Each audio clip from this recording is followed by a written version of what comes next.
right when you come in the doors of our studio, we have our two Skutt 1027 kilns.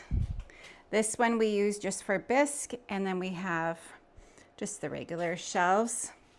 And then this one we use just for glaze. They can both be intermixed, but it just keeps this one cleaner so we're not having to vacuum it all the time. I would like to have a better system for our kiln posts. This is grog that we just put on when we have plates going into the bisque, and that just keeps the plates to slide on the little rocks. And a kiln that's ready to empty.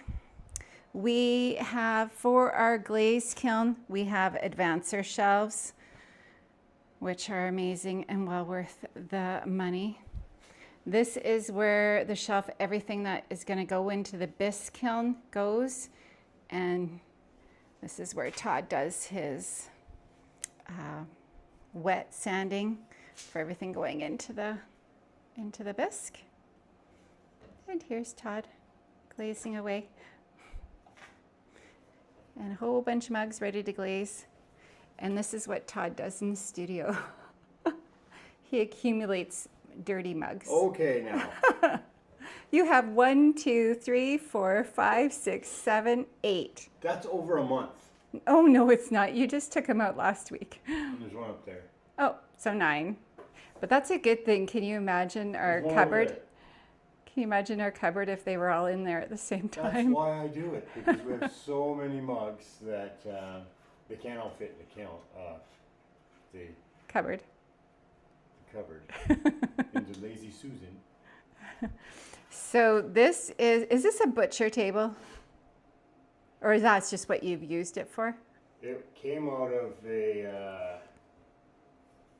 For butchering. a kitchen. Yeah.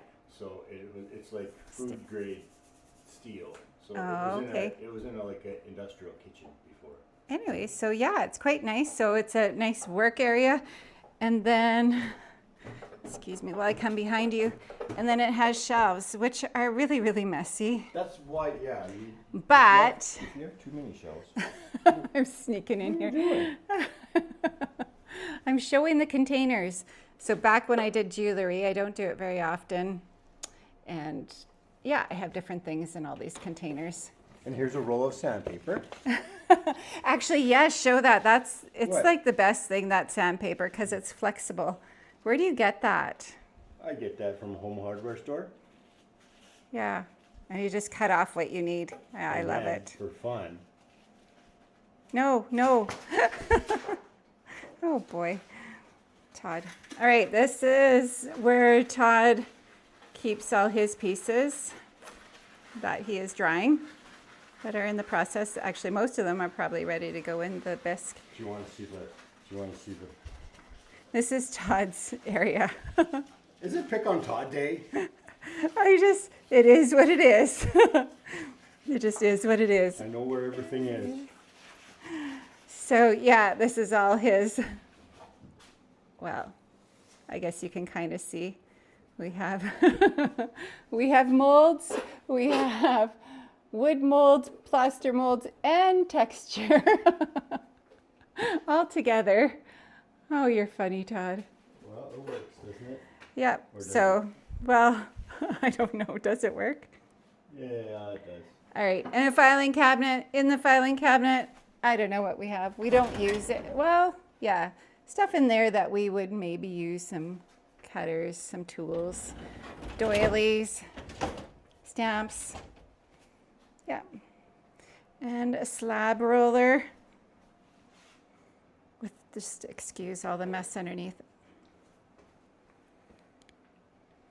And this is the shelving. You wanna? What are you gonna show? I was Oh, gonna no. do a tour. No, you follow me. Okay, just a sec. This is the shelving that I mostly use. Todd sometimes uses the second shelf here when he runs out of room. But this is where I put all the stuff that I'm making. As you can see, that's very dirty. We put this plastic down because of the wire rack, and we have forced heating, that pieces were drying out too quick. So we put plastic, I don't know, I guess it would be shelf liner. Yeah. And we didn't need it on this is where all the glaze pieces go. We didn't need it on there, but it's there. And then all those are waiting for decals, and some are just waiting to be glazed. Yeah, what were you going to show, Todd? Okay, this here is Kim's main working area. This is where she glazes, and she does the foam over here. Now notice this, how clean it all is. You know why? Because she just cleaned it. If I would have known this was happening, I may have cleaned up a little bit better over there. But this is a spotless. It's not spotless. There's usually things hither and here. All these are waiting to be glazed. I do dinnerware as pre-order, so when a dinnerware order comes in, I have small plates, large plates, and bowls ready to go. Those are all pieces that didn't quite turn out, but we still might want to glaze just as an experiment. And all of our glaze, which is, I think all of those are too deep. So I may have a problem. And then I also have all the glazes that I've mixed up and I've bought. I love dipping glazes, so much quicker. So some of our big glaze buckets I have on dollies so that they're easy to pull out, which is nice. This is where we do our glaze reveal, kiln opening from the window here. I just put the phone up on this little hook and holder. Yeah, my paintbrushes. These are the best paintbrushes and have lasted so long.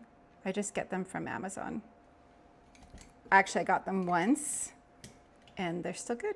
Probably got them about a year ago. And then this table is just a work area. I have my Giffen grip out. The plan is to change it so that it'll fit on my Viver wheel. So that's the plan. It's been sitting there for a few weeks. Oh, a month, probably at least a month. I keep all of my clay from the pug mill in this container. And Todd got me a part with wheels so that I can actually wheel it over to the pug mill. When I bought all my pottery supplies, they came with these huge bats. I probably will never use them.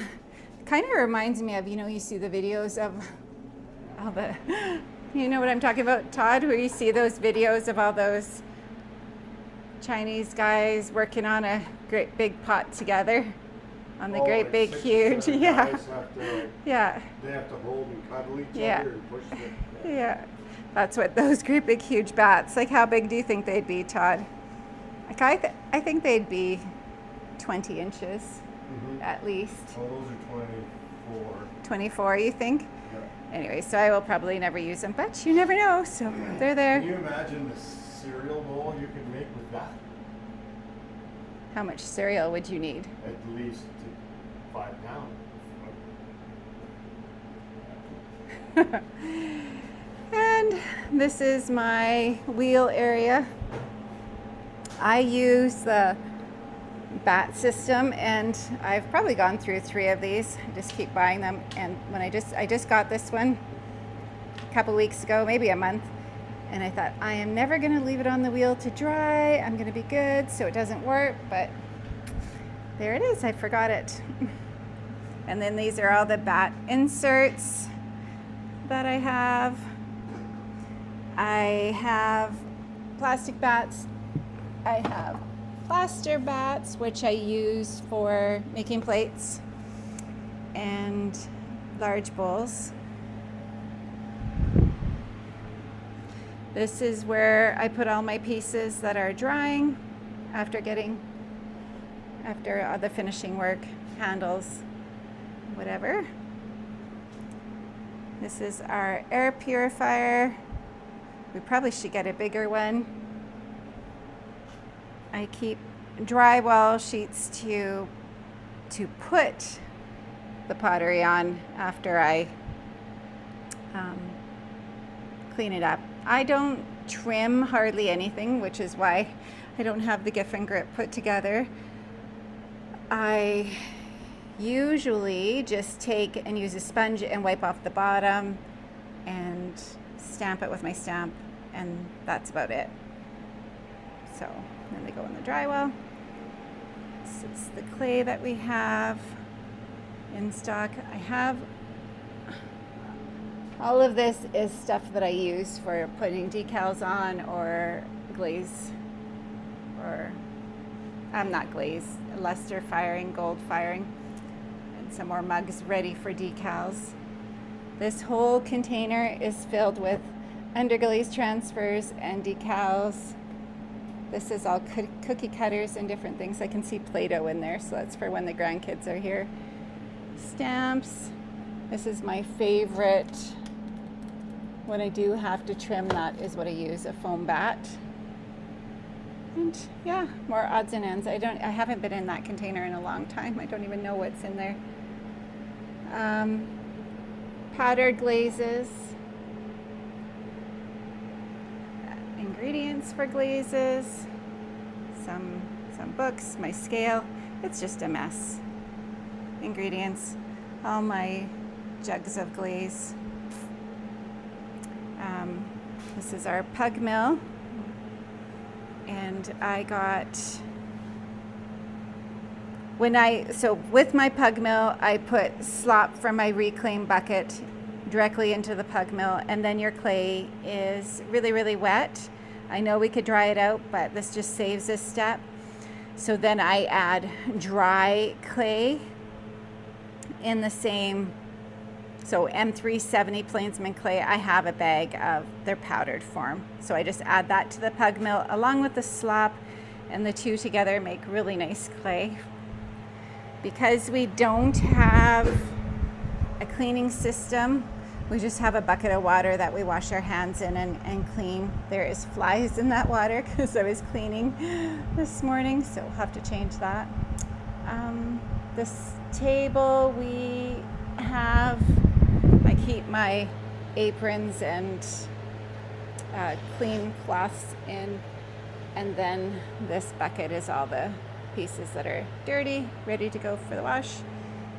And Todd needs to clean off my bat inserts. And yeah, I think that's it. Water cooler. I don't know. Can you think of anything else, Todd? No? No. That's about it. I'll probably think of something after that I could have shared. Could show the inside of the studio. All right when you walk in the door, this is our studio.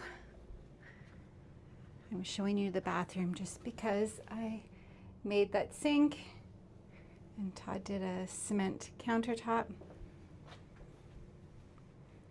Todd is also a painter.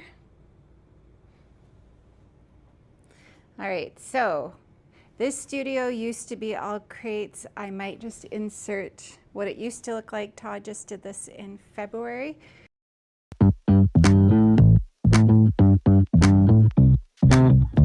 Oh yeah.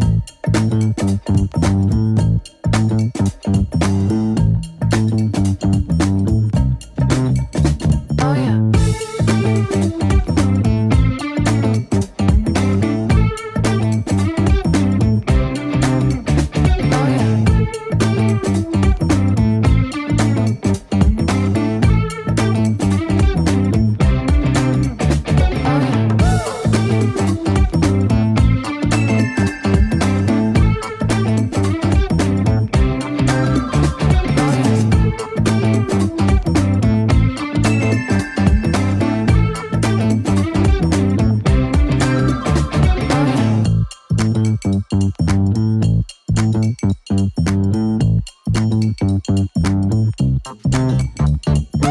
Okay.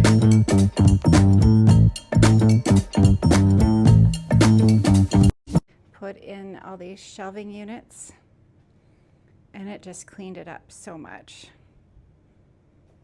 We found this table on Facebook Marketplace, I think for $50, and he just stripped it down and put a varnish on it.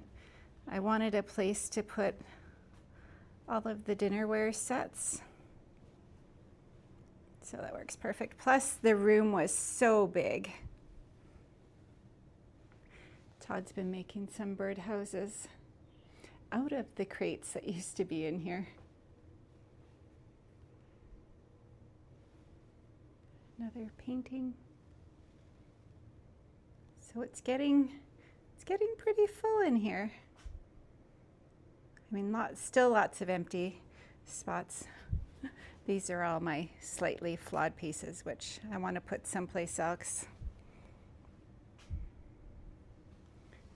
Another painting.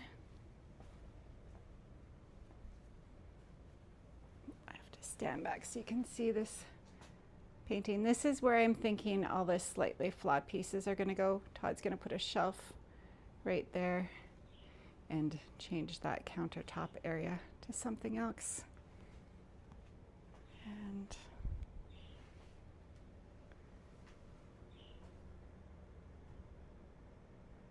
I need to do this area kind of looks plain. I need to do something. Not sure what. This table Todd just made out of one of those big wire spools, and then he put a new top on it. We're looking for a table like the other one in the other room, just so it's cohesive. But I do like having this table. This is where I put all of our orders as we get them. And that goes up to our house upstairs.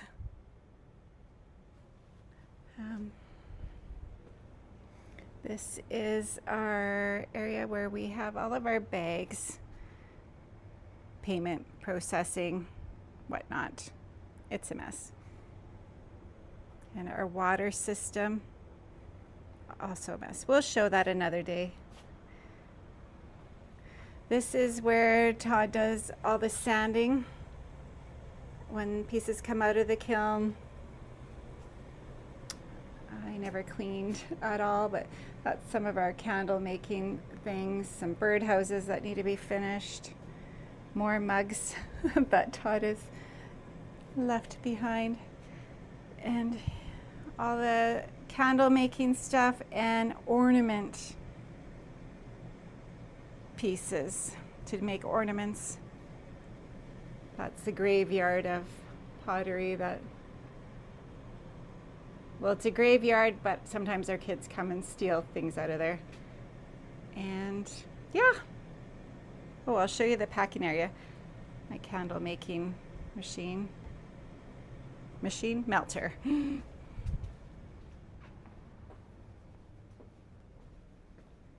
All right, here is our packing area. It's a bit of a mess. This is a Viver box that we got that wheel in, and it had some really nice foam, so I kept it, but I might just get rid of it because you need this area to kind of be functioning a little bit better. All of this is filled with bubble wrap. We have a veterinarian clinic in town that saves all their bubble wrap for us, which is very nice. And this is a popcorn peanut dispenser that Todd made. Works great. And I wrap all of the pieces in paper, and then we wrap it in this corrugated cardboard. So Todd buys a great big roll from, I don't know where he gets it from, like some sort of, I think contractors use it to put on flooring when they're painting or doing work that they don't want the flooring to get wrecked when their guys are walking on it. So you can buy great big rolls of this corrugated cardboard, and then he takes and cuts it I believe, on the table saw. So it's a bit of a job, but he cuts it into widths that work good for wrapping up mugs and cups. And yeah, it works great. I put a card in every order and yeah, stamp the boxes like so with our brand. Yeah, I think that's it. This is our photo booth setup. So this is where we take pictures of all of our pieces. I'm just looking for something I can show you. So this is it's in the graveyard, but just to give you an idea. So that's where all the pictures get taken. So yeah, I have different props and stuff that we use. This is called, what are they called? Replica surfaces. Let me grab another one. All different surfaces. Normally, you would just take off the pieces under it so it's flat. But so that can go either on the bottom or it can be the background now. Let's move this and change it and have glossy surface and